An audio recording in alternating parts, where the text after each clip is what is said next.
Turning to go, Seth scaled for the crest. He paused midway.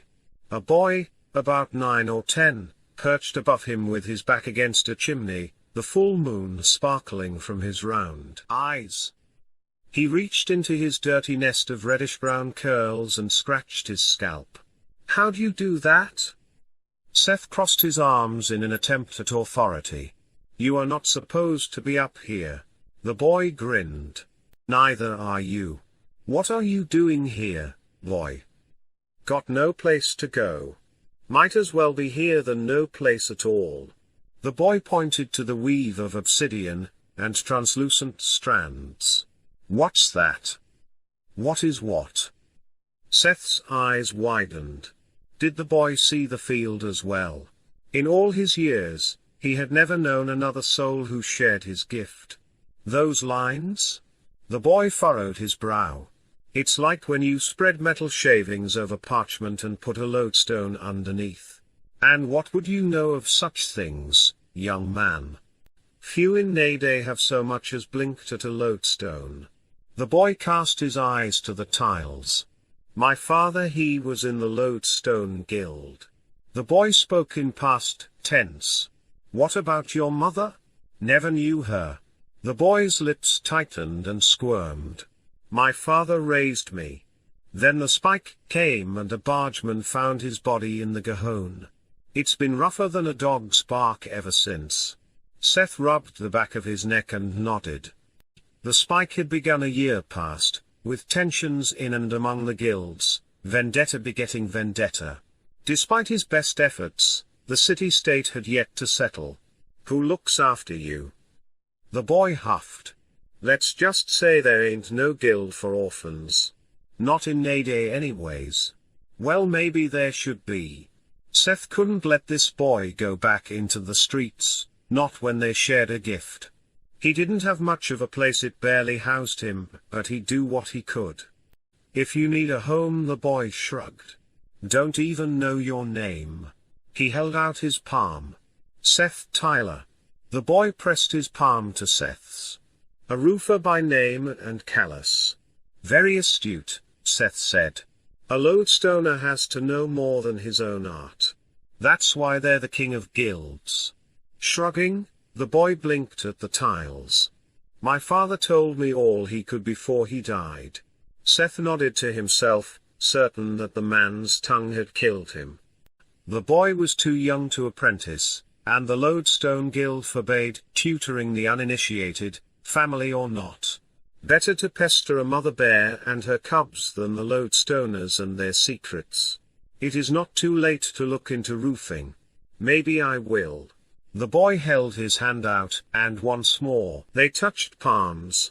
"I'm Pharaoh, by the way."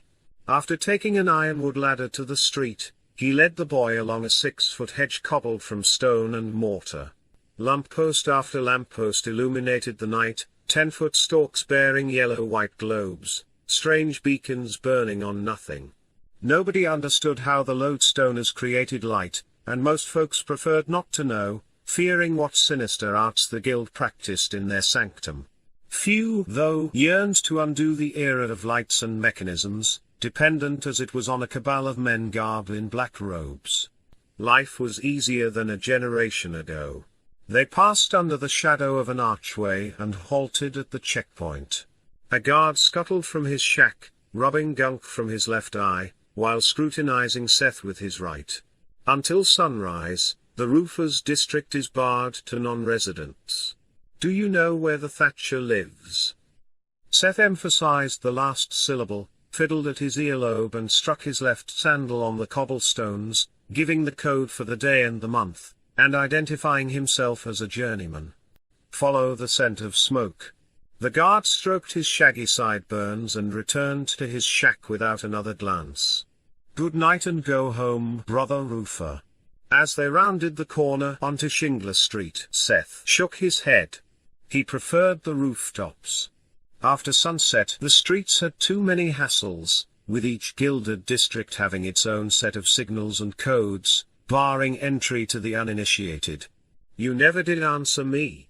Pharaoh pointed to the sky. "What's that?" Though the lampposts dimmed the starlight, the web of obsidian and translucent fibers burned in Seth's inner vision even when he closed his eyes. He lowered his voice. The field of good and evil. He counted 10 paces, checking over his shoulder this way and that, before whispering. It is more complex than any lodestone field. A smile flickered across the boy's face. And what would you know of lodestones? My father, he was a lodestoner too. Seth felt a pang of old grief. He'd been 14 when his father disappeared. One whiff of a good vintage, his mother used to say, and that man had the loosest tongue in Nayday. Of course, she never accused the Lodestone Guild, but then, nobody dared do that.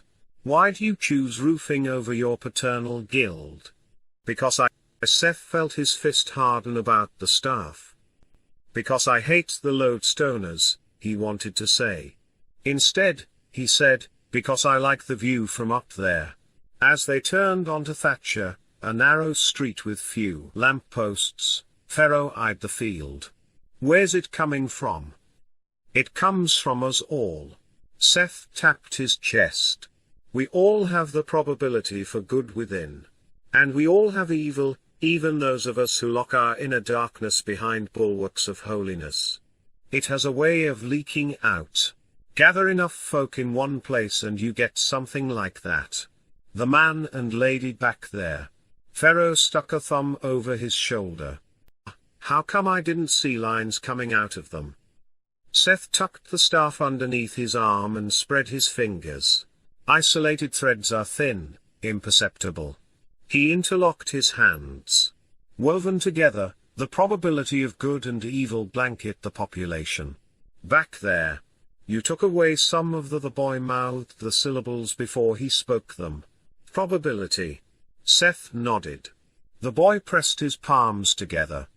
Where is it? He patted his sternum. Right here, sort of. Pharaoh's eyes grew wide. You going to let it out? Most definitely. His building, an old brick stack, stood 3 levels high, a dwarf among the newer, 6-story towers of concrete and glass. They descended a flight of steps and passed through a dim, damp corridor. Here we are. Seth rattled his key into the lock. After a click, he shoved at the unpainted door, and it whined open. He toggled a switch, and from the ceiling a lodestoner's globe began to cast dim yellows. A curtain divided the latrine and the tub from the rest of the room. There was a cot, an icebox, a small stove, but not much else. He slumped against the doorframe. Take the cot. You going to sleep any? Perhaps. The boy looked about the room with a blank face. I'd like to be your apprentice. By guild consensus, you must be 13. Pharaoh shook his head. Not roofing. What you do at nights? There is not much of a living to be had in what I do at nights, he said. I can see that. The boy yawned and stretched his way to the cot.